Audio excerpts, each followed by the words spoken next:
వచ్చేయండి వచ్చేయండి. ఈరోజు మనం ఒక సరదా సాహసయాత్ర చేద్దాం.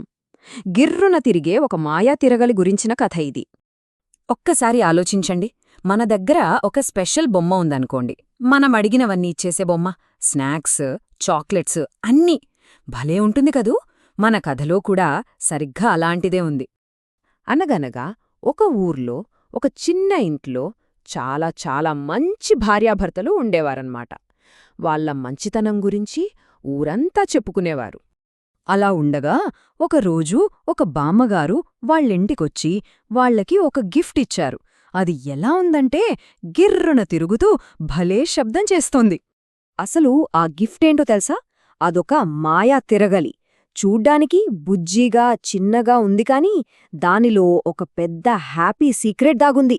ఏంటా సీక్రెట్? ఆ సీక్రెట్ బయటికి రావాలంటే కొన్ని మ్యాజిక్ వర్డ్స్ చెప్పాలి. రెడీయా? అవే చక్కీ చలావో నమక్ నికాలో. మర్చిపోవద్దు, సరేనా?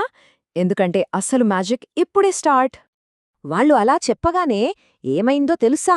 వాళ్ల కళ్ల ముందే గాలిలోంచి తళతళా మెరుస్తూ కొంచెం ఉప్పు కిందపడింది. వాళ్లకు నోట మాట రాలేదు.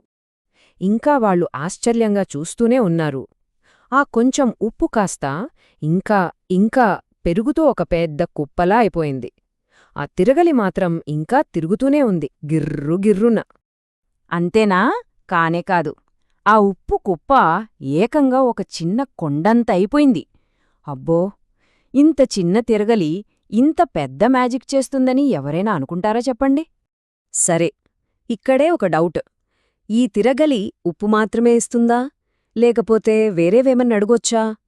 వాళ్ళిద్దరికీ ఇదే ఆలోచన వచ్చింది. సరే, చూద్దామని వాళ్లు ధైర్యం చేసి ఇంకోటి అడగాలనుకున్నారు. అప్పటికి వాళ్లకి బాగా ఆకలేస్తోంది. అందుకే వేడివేడి అన్నమడిగారు. అడిగారో లేదో, ఫుఫ్! మ్యాజిక్!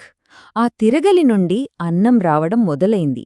ఒక గిన్నె, 2 గిన్నెలు, అబ్బో! చూస్తుండగానే ఇల్లంతా మెత్తటి అన్నం గుట్టలతో నిండిపోయింది. అదంతా ఒక పెద్ద మెత్తటి పరుపులా అనిపించింది. ఆ మంచివాళ్లు వాళ్లకు వచ్చినదంతా ఊరివాళ్లతో పంచుకోవాలి అనుకున్నారు.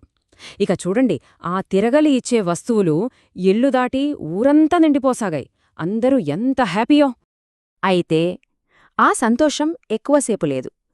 ఊరివాళ్లు ఆ మాయా తిరగలిని చూడగానే కొందర్లో చెడ్డ ఆలోచన వచ్చింది. అయ్యో! ఈ తిరగలి మనకే ఉంటే ఎంత బాగుంటుంది అని దురాశపడ్డారు. ఇక అప్పుడు మొదలైంది చూడండి. అందరూ అది నాది, కాదు నాది అంటూ ఆ తిరగలి కోసం కొట్టుకోవడం మొదలుపెట్టారు.